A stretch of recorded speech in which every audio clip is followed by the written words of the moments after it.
Mr. Bremmer has long argued that global leadership is fragmenting, and nowhere is that more visible today than in the escalating war between Iran, Israel, and the United States. Dr. Bremmer, really appreciate your time here on India Today. Let me start with the simplest but also perhaps the toughest question. We are 7 days into this war.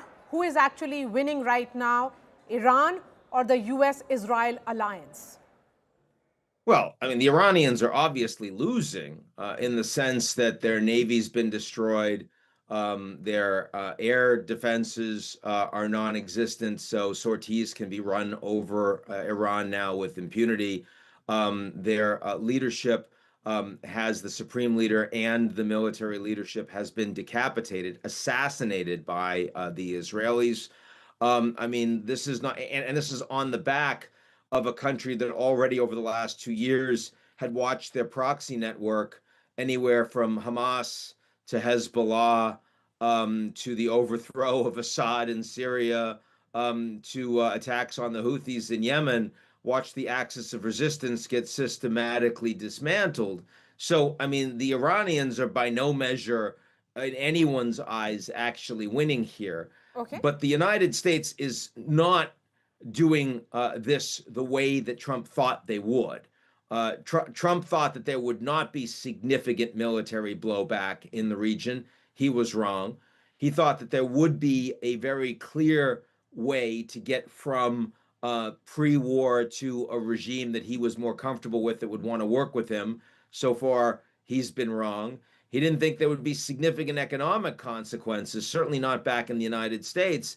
He's been wrong. And so unlike in Venezuela, where he had 20 different reasons for the war, it was democracy, and it was this guy is a thug and a criminal, and he stole the elections, and there's all of this illegal migration, and there's all of this illicit drug trade, and we want to get the oil. But if a day later, it didn't matter that he had, all these different reasons for the war, because he succeeded and everything worked out fine.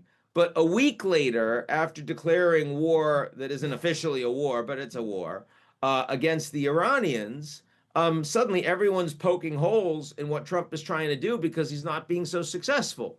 So, I mean, that's not a very concise answer to your question.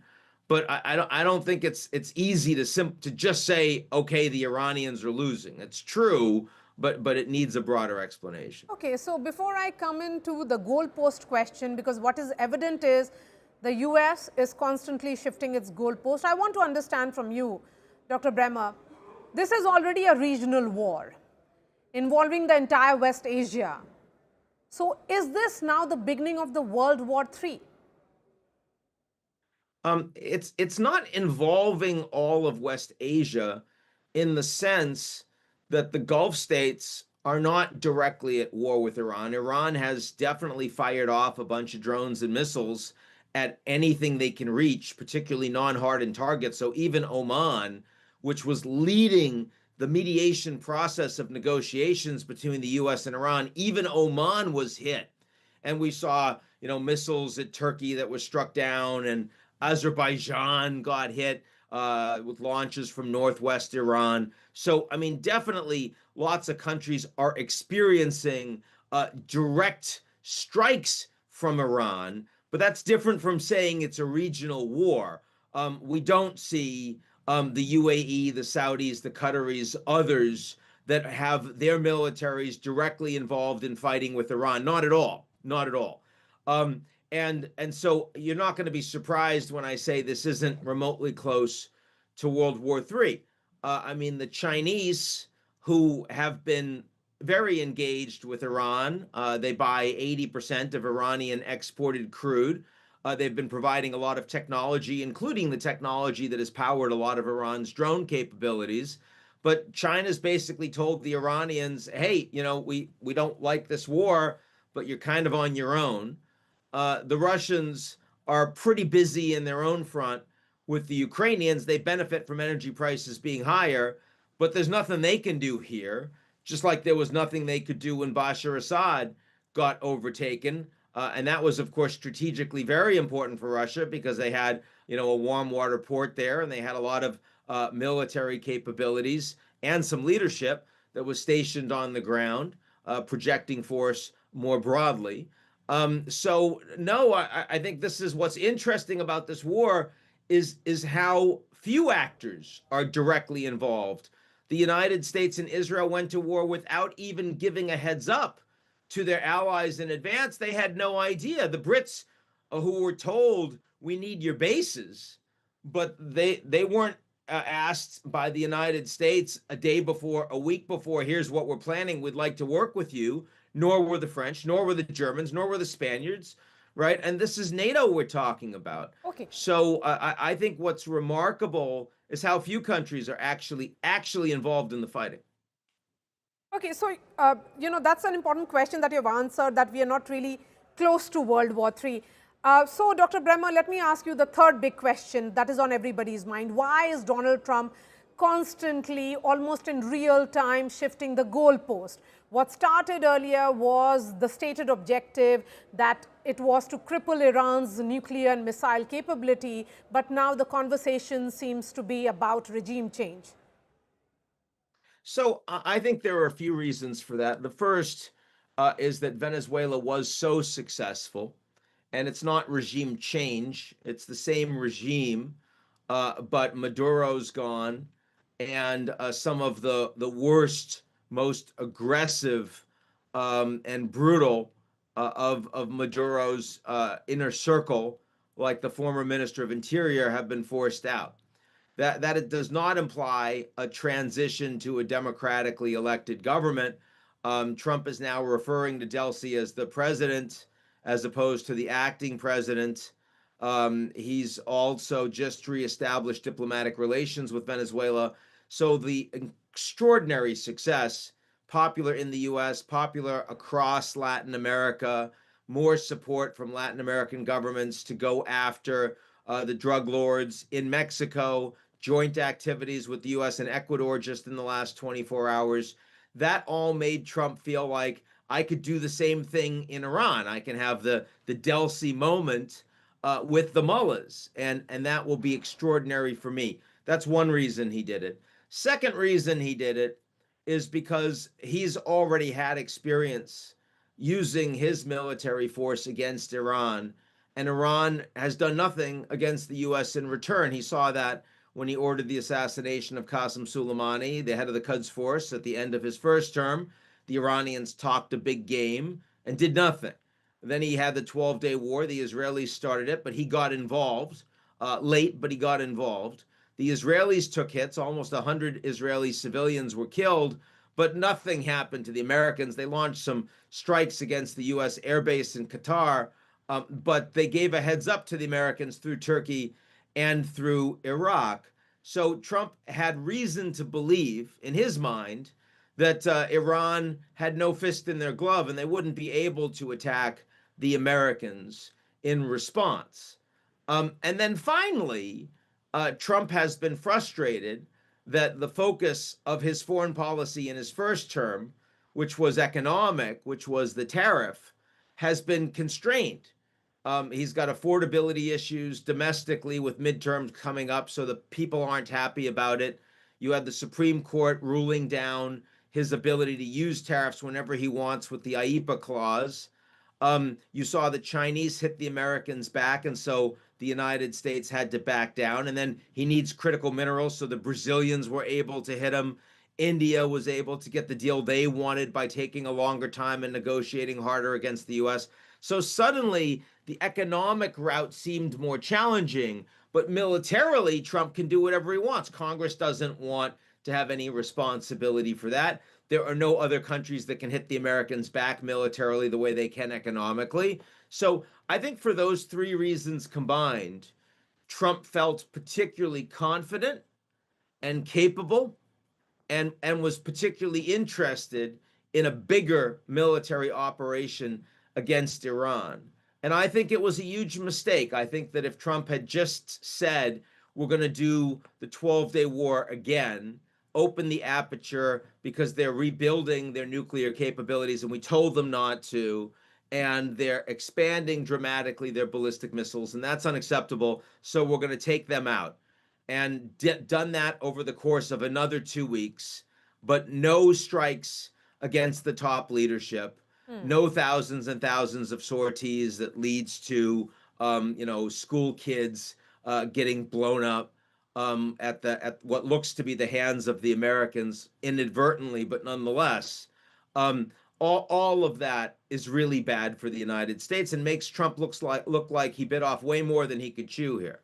Yes, and Donald Trump has been talking about him being the someone who was a peacemaker, and he wants a Nobel Peace Prize as well.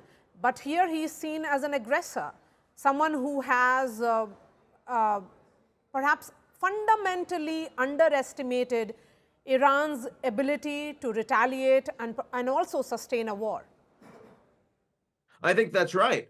I mean, the fact that he did not have a plan ready to evacuate Americans from all of these countries shows that he really did not think that Iran would have this capability. The fact that he had to, on the fly, say, well, we'll provide insurance and maybe provide military escorts for tankers that are getting threatened, and the insurance companies privately aren't going to provide that insurance.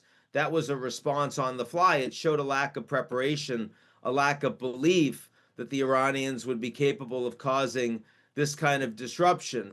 And obviously that makes President Trump look weaker here, and makes fewer people, even in the United States, believe in him. This war is not popular. Most Americans oppose it.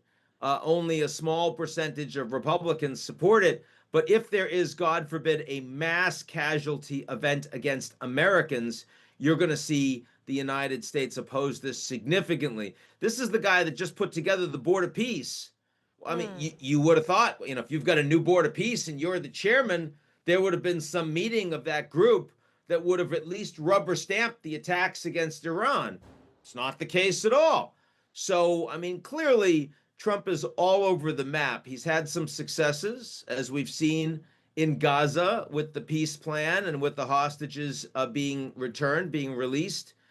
He had success in Venezuela, but Iran is not a success for Trump.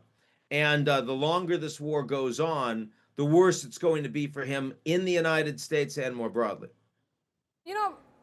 In the last 24 hours, Dr. Bremmer, a new peacemaker has arrived on the horizon, and this is China.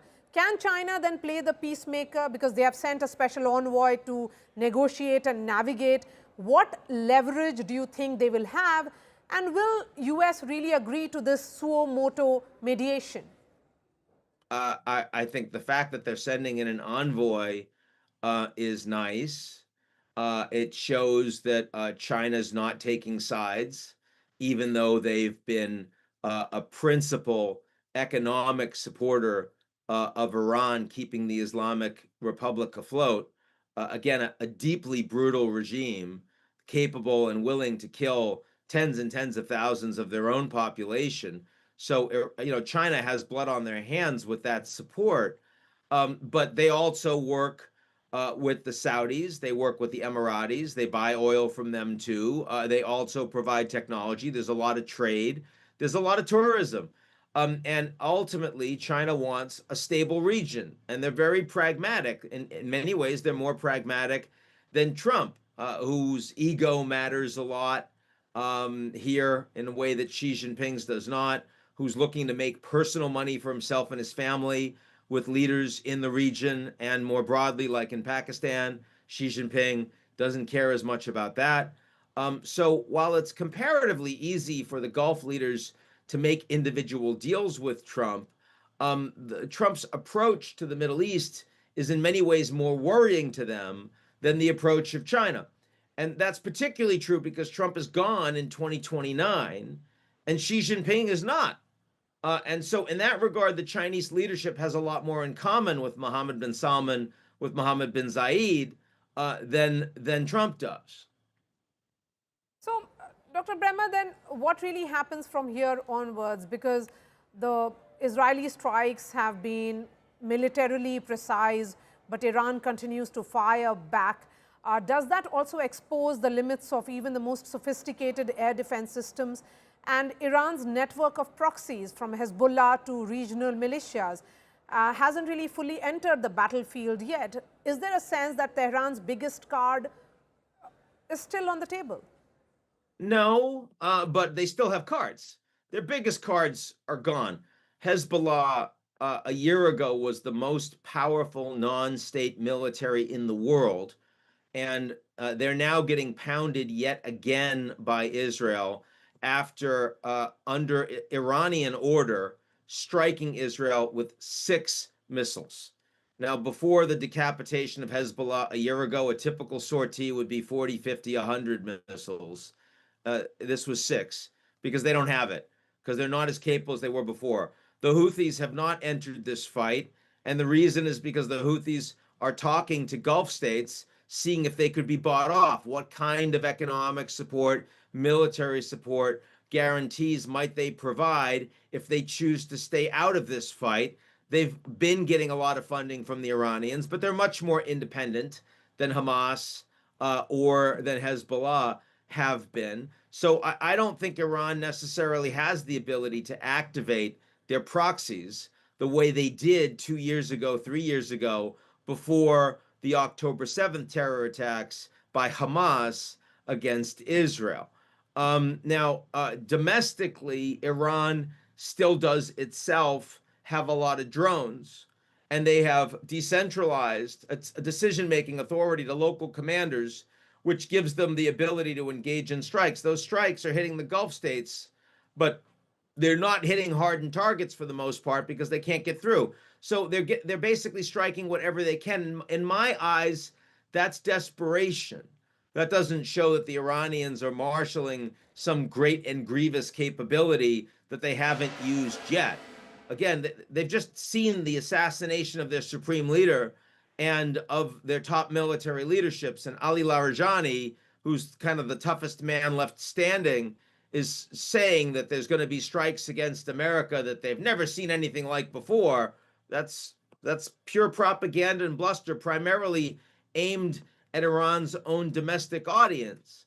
But I will say that, I mean, Iran has been the leading exporter of terror of many countries around the world. And long term, the likelihood that we will see either directed or inspired terrorist attacks against American civilians, the likelihood we will see a spike in anti-Semitism, which was already rising greatly around the world because of what we've seen in Iran in the last week, I think those things we can count on.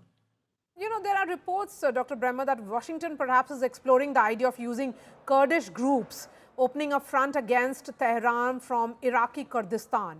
How effective will that be? I've seen credible reports already that the Americans, the CIA, have provided some arms directly to some Kurds in Iran.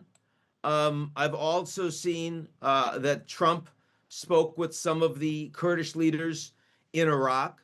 And there is kind of a patchwork of different ethnic minorities that have their own interests in different parts of Iran. There's, of course, the Azeris in the northwest.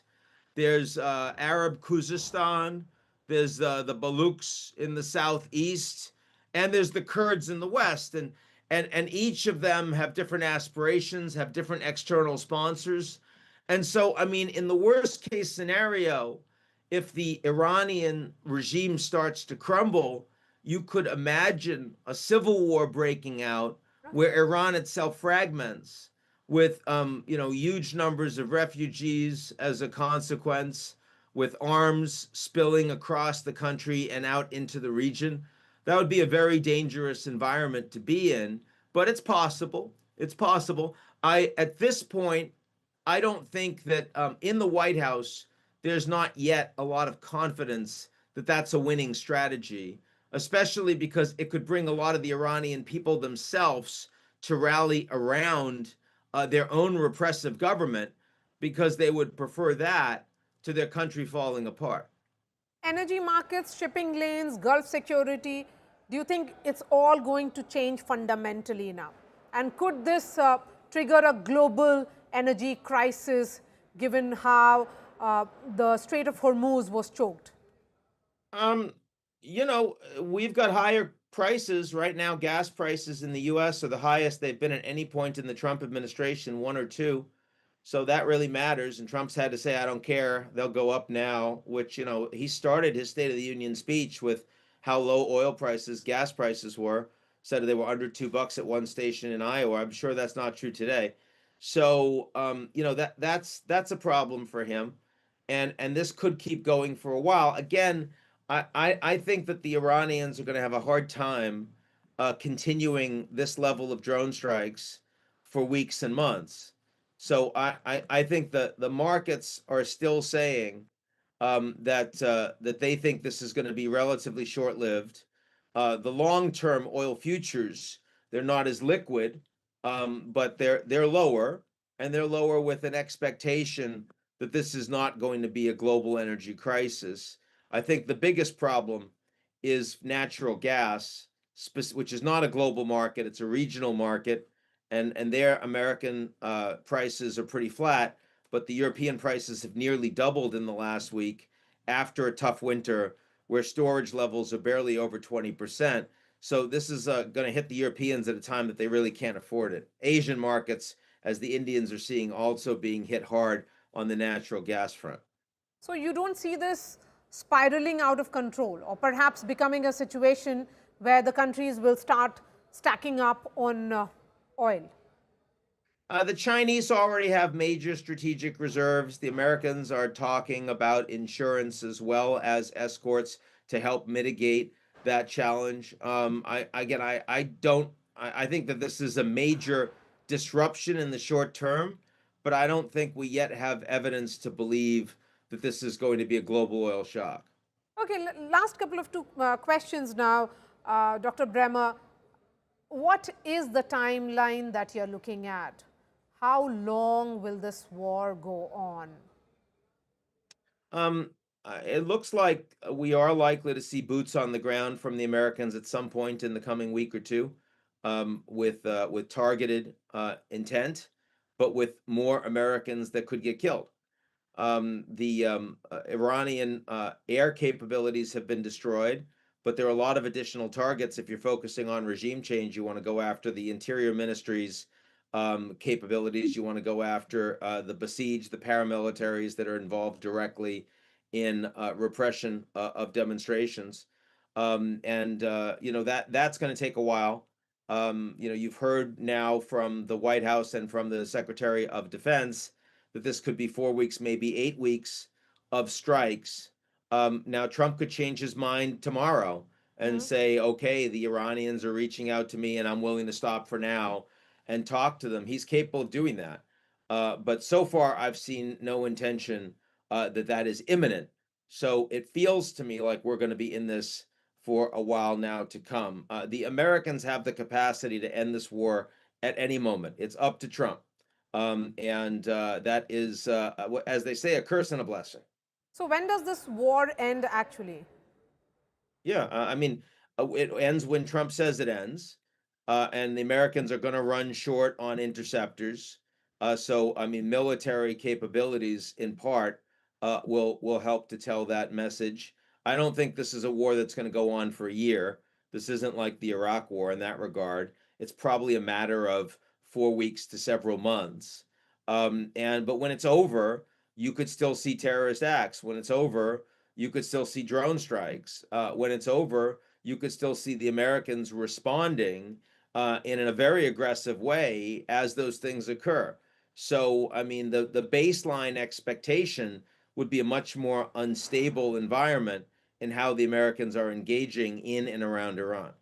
All right, Dr. Ian Bremmer, really appreciate your time. Thank you for speaking to India Good to Today. talk to you. Thank you.